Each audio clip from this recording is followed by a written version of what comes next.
کے ماننے والے امن و سلامتی کے ساتھ اپنے دین و ایمان کی محافظت کرتے ہوئے ملت کالج کے تمام اسٹوڈنٹس اور اسکول کے اسٹوڈنٹس کے ساتھ ہم یہاں پر حاضر ہیں اور فرانس میں ایک مرتبہ پھر سے نبی پاک صلی اللہ علیہ وسلم کی جانے والی ان کی شان میں کی جانے والی دھابے جی،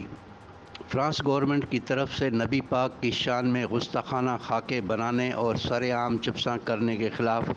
دھابے جی ملت ایلیمنٹری ہائی اسکول کی جانب سے احتجاجی ریلی نکالی اور احتجاجی مظاہرہ کیا گیا، جس میں طلباء اساتذہ نے شرکت کی۔ احتجاجی مظاہرے سے خطاب کرتے ہوئے یاسر کونین حافظ محمد حامد رضا نے کہا کہ فرانس اور اس کی گورنمنٹ نے کل دنیا کے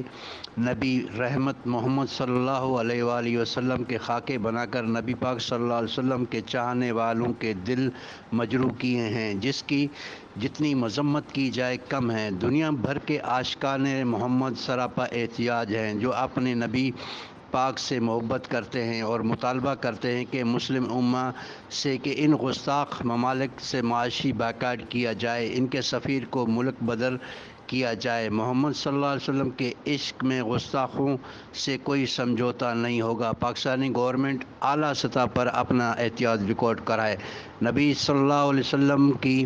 حرمت پر چاہنے والے، چاہے وہ مرد ہو، عورت ہو، بچہ ہو یا بوڑھا ہو، جان مال بھی لگانے کو تیار ہیں۔ کیمرہ مین ٹیم کے ساتھ شاہد سمو، ٹی این نیوز، دھابے جی۔